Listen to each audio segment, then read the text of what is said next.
بسم اللہ الرحمن الرحیم۔ حر ابن یزید ریاحی۔ عاشوراء کے دن سب سے بڑا توبہ کرنے والا حر ابن یزید ریاحی تھا۔ حر ابن یزید ریاحی کا نسب ایک بنی تمیم کے بڑے قبیلے سے تھا۔ حر کا خاندان جاہلیت کے زمانے میں اور بعد از اسلام بھی ایک بڑا قبیلہ سمجھا اور مانا جاتا تھا۔ یہ قبیلہ نہایت ہی با احترام جانا جاتا تھا۔ حر کوفے کے مشہور جنگجوؤں میں سے ایک تھا۔ روایات کے مطابق وہ پہلے عبید اللہ کی فوج کا سپہ سالار نہیں تھا۔ چونکہ وہ ایک بہادر جنگجو تھا، اسی لیے امام حسین کے خلاف عبید اللہ نے اسے اپنے لشکر کا سپہ سالار بنایا۔ اور کسی بھی روایات میں 60 ہجری سے پہلے حر کا نام سیاست میں نہیں ملتا۔ وہ ایک بہت ہی اچھا تیر انداز، بہت اچھا تلوار باز اور اس کے علاوہ بہت ہی مانا تانا جنگجو سمجھا جاتا تھا۔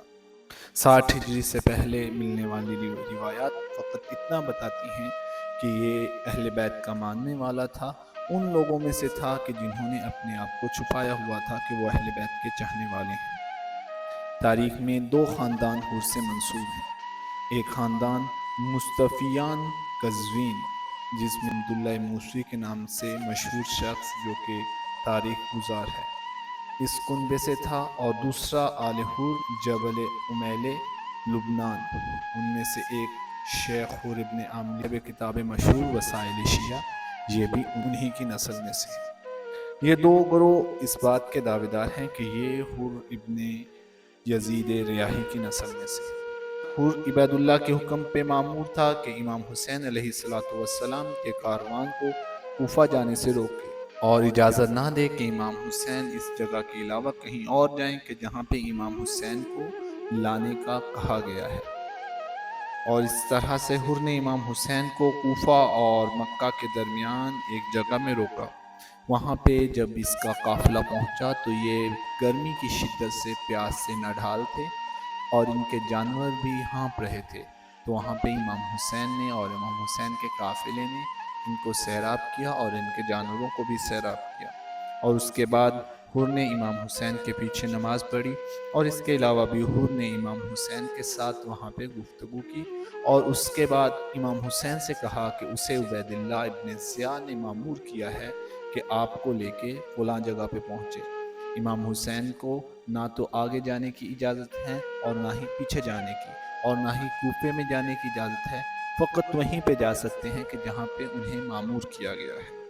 اس طرح سے حر امام حسین کے قافلے کو لے کے کربلا پہنچا اور کربلا میں امام حسین علیہ السلام کے قافلے کے خیام لگوائے، اور اس طرح سے امام حسین علیہ السلام کربلا پہنچے۔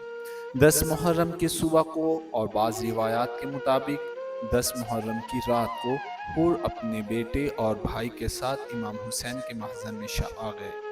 امام حسین کے محضر میں حاضر ہوا اور امام حسین سے توبہ کی درخواست کی، اور جب امام حسین علیہ السلام نے اسے معاف فرما دیا تو حر نے فوراً سے تلوار نکالی اور امام سے اجازت چاہی کہ وہ چاہتا ہے کہ وہ جنگ کرے، اور اس طرح سے حر جنگ کے میدان میں اترے اور بہت سے دشمنوں کو فنار کرنے کے بعد حر خود بھی شہید ہو گئے۔